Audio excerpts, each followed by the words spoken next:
Questions presented during the following program were compiled by media representatives from the Cupertino Courier, Cupertino Neighbor, and the San Jose Mercury News. The City of Cupertino does not take responsibility for the editorial content. The City Channel presents Meet the Media, a 5-part series featuring each of the candidates running for Cupertino City Council. As part of our ongoing coverage of the Cupertino City Council race, this series has been designed as an up-close and personal introduction to each candidate. Tonight's featured candidate is Don Burnett. Mr. Burnett, a 61-year-old retired engineer and member of CURB, or Cupertinians Urging Restraint and Growth, will be interviewed by Mike Betz, editor for the Cupertino Courier, Annie Belt, reporter for the Cupertino Neighbor, and Michael Cronk, reporter for the San Jose Mercury News. City Council candidate Don Burnett's interview now begins with a question from Michael Cronk. Mr. Burnett, the campaign so far has been dominated by discussion of the growth policies contained in the recently adopted general plan. But what, in your view, are the other significant issues in this campaign that maybe aren't being talked about as much? I think other important issues in the campaign are, of course, the city budget, which has been dipping into reserves for 4 years in a row, and, of course, the diocese property, which is, in fact, linked to the amount of growth that's in the general plan because that drives pressure for housing. I think those are the main issues that are going to be brought forth in the campaign. I think the impact on people's lives and pocketbooks. Okay, Mr. Burnett, in regards to the city budget, as a follow-up, you have said you'd like to see more review and control over the city budget, and you said you're concerned with what you call unassigned benefits. I was wondering, could you elaborate on that? As a council member, how would you put more review and control regulations regarding the budget in place? What I would require would be more explanation of what is being done for given items in the budget. For example, a $700,000 item that's called unassigned benefits, I feel I'm accountable to the people for what we've done with their money. And right now I have not much of an idea of what's done with that. There are other items. There's some $400,000 for administering the city's water department, which is quite small. And I'd like to see a breakdown, how much is spent for what kinds of items, to see if it makes sense. I'm not against any reasonable expense, but I want the insight into what the money is really being spent for. Thank you.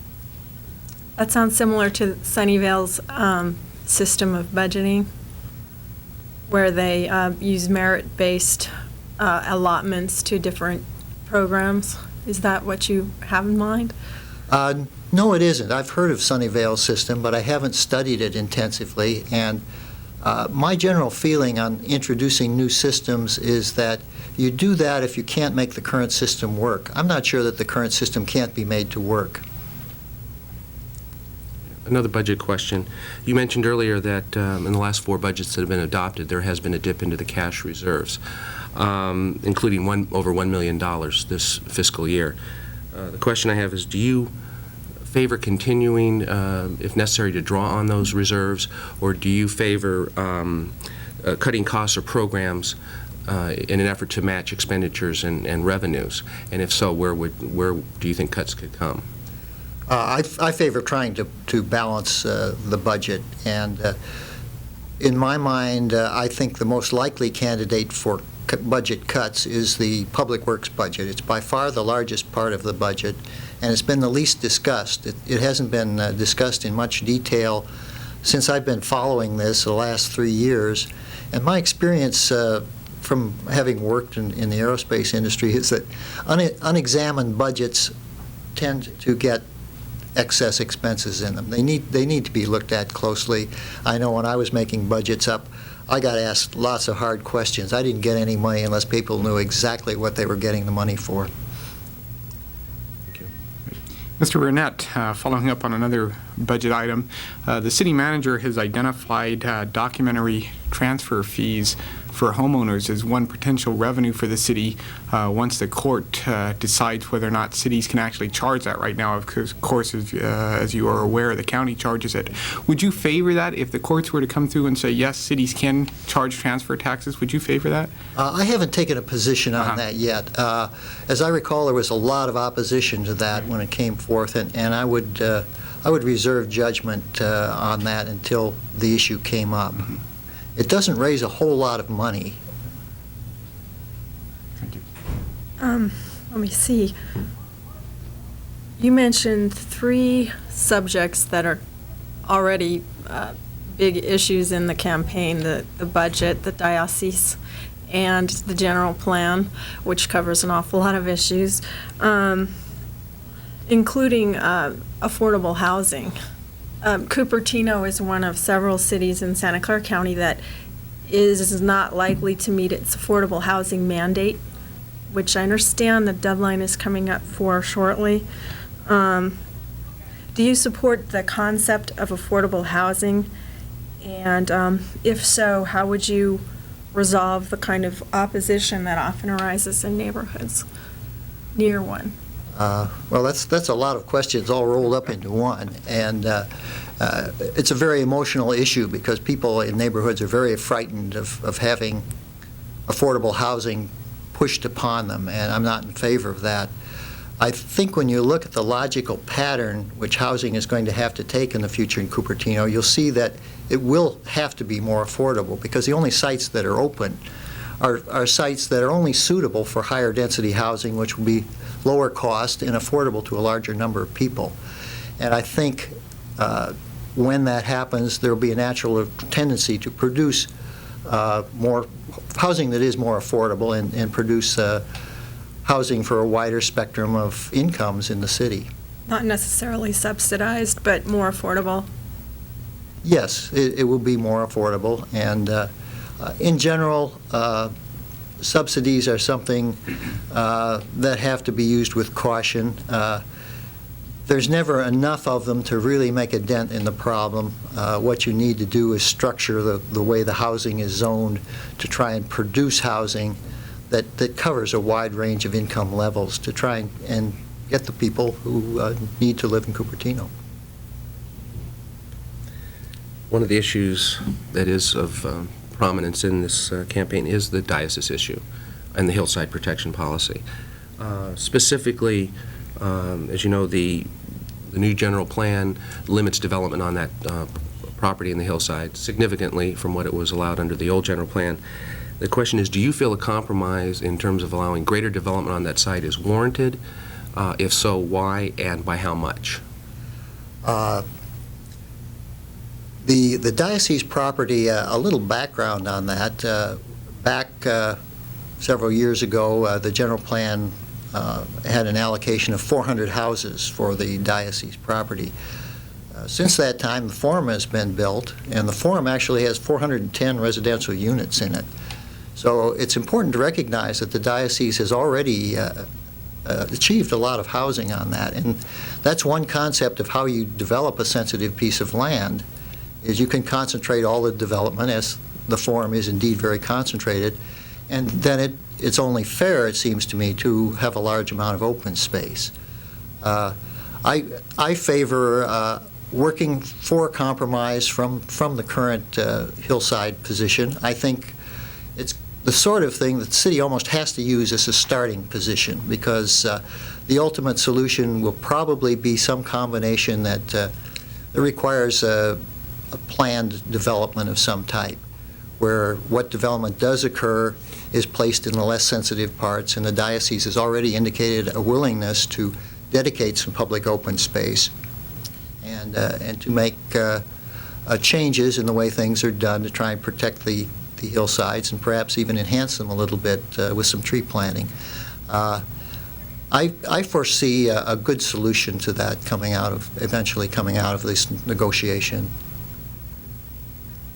Okay, Mr. Burnett, you have said you're concerned with industrial growth and development in the city, especially when some of the corporations are reducing their workforces. How much future growth should the city of Cupertino allow to the major corporations here? considerably less than's in the current general plan.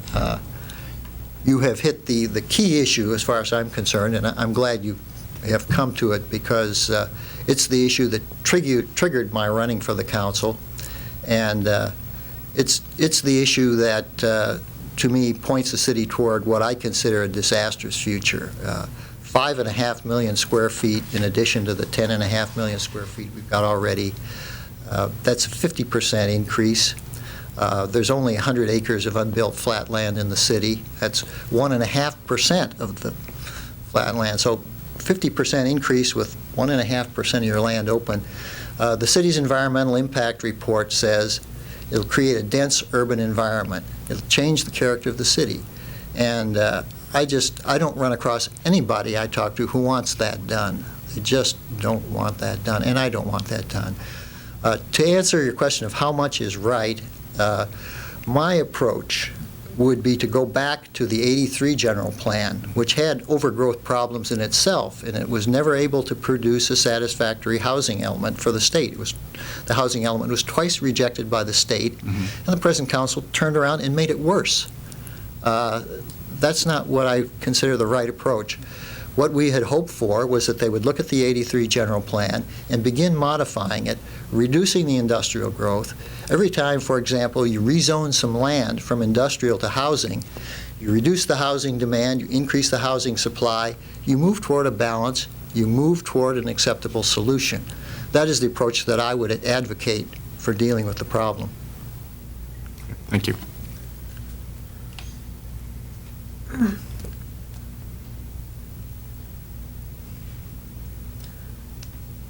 What prompted you to run for city council?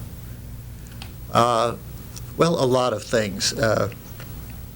It was a very intense emotional process for me. I had never contemplated doing this until quite recently, but I've been involved intensively in city activities following this general plan as a member of CURB, the citizens group that's been working to try and make the general plan more compatible with citizens' needs, with residents' needs. And we've followed this process. You know, most of what we talk about at our house is city affairs. And when the general plan came through, our reaction was, oh, deep depression. My wife was talking about, we've got to leave the city, we can't stand this. And finally we sat around looking at each other and, do you want to run? Do you want to run? And I decided I wanted to run. I thought, let's see if I can do this. I looked at what my capabilities were as a person, at my knowledge of the city's affairs, and what I see as what a council person's job ought to be, and I thought, I think I can do that job better than the people who are sitting there now. And so I made the decision and made a commitment, and I'm going to try and run as hard as I can to get elected. Related to the general parameters of the general plan that take development and guide it out of from the hillsides into the corridor of the transportation corridors of the city, do you have a position on the heart of the city concept, the creation of a small, identifiable cultural and business center along or near Stevens Creek Boulevard? Or do you think that will contribute to this dense urban environment or look that you discussed before? Yes, I have a whole bunch of positions. It's a very complicated subject, and I was intensely involved in that. I was chairman of the traffic subcommittee of the Grand Boulevard Committee the council appointed to look into this. And I started out loving the beautiful pictures that were there for the Grand Boulevard. But I started out with a certain skepticism as to whether it would work in a traffic sense. And I spent a couple of hours talking to the city's traffic engineer. I spent many hours making layouts of different ways that the streets might be put together, the way the signal cycles might work. We presented some of these to the rest of the committee. The ones that seemed like they might work, they were all pretty much rejected by the committee when they looked at them.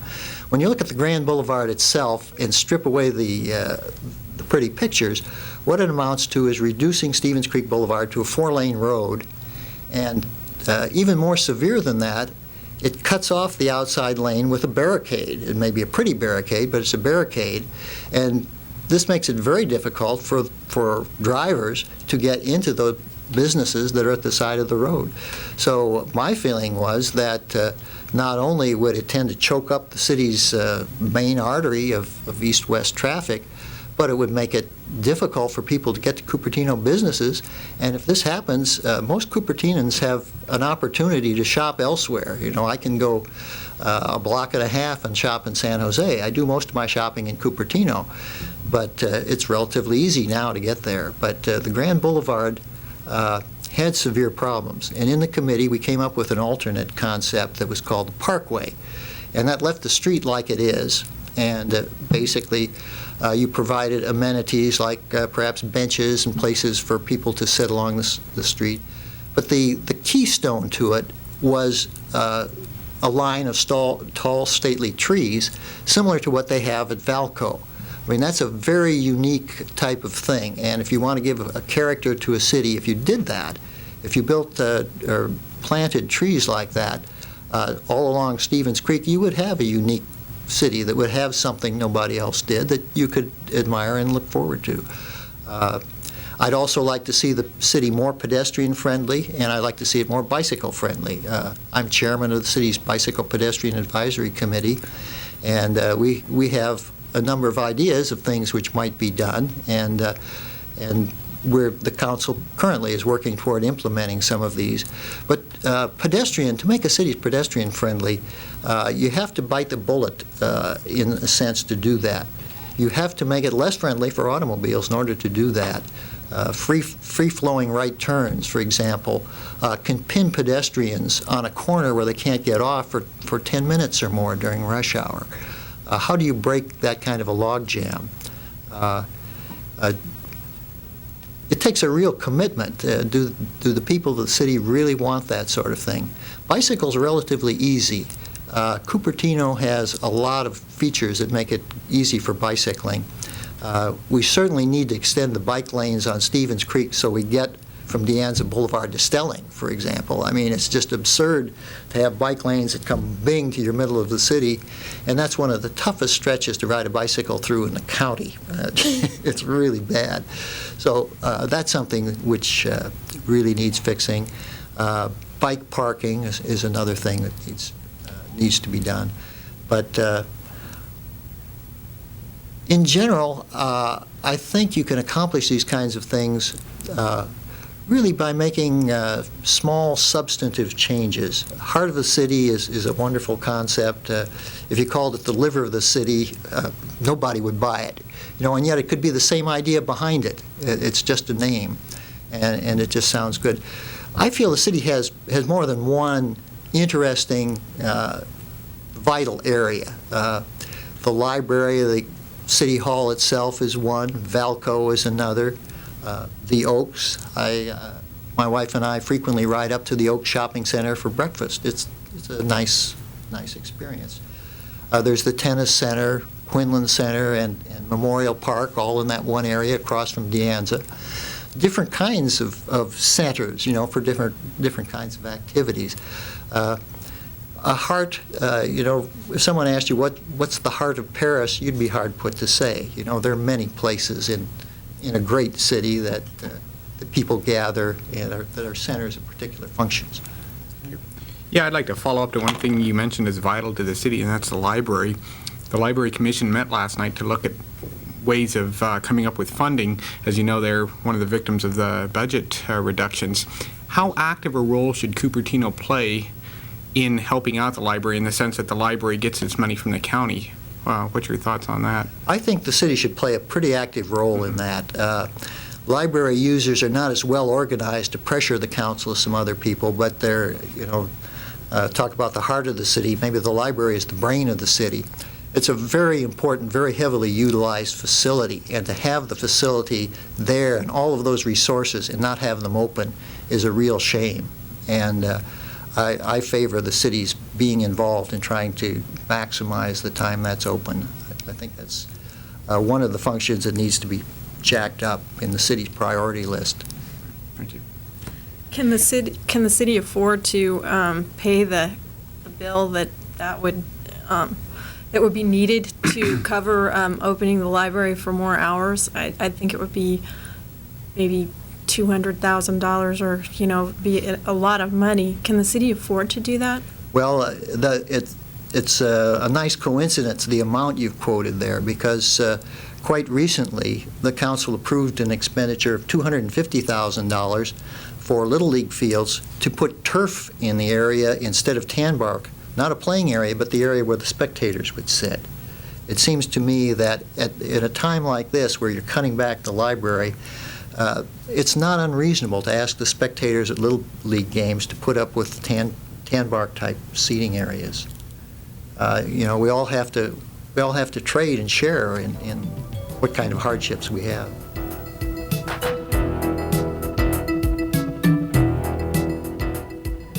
The City of Cupertino would like to thank City Council candidate Don Burnett and media panel guests Annie Belt, Mike Betz, and Michael Cronk for their participation in this program. Election Tuesday is November 2nd. Vote for the 3 candidates best suited to serve on Cupertino City Council. And keep watching the City Channel for special City Council election programming. Throughout October, we'll be broadcasting this 5-part Meet the Media series, in addition to Meet the Candidate segments, featuring each candidate's political platform, tape coverage of the October 12th Candidates Forum, and our live election night special. Refer to your free special election edition of the City Channel program schedule, now available at City Hall, the library, Quinlan Community Center, and the TCI cable office on Imperial Avenue.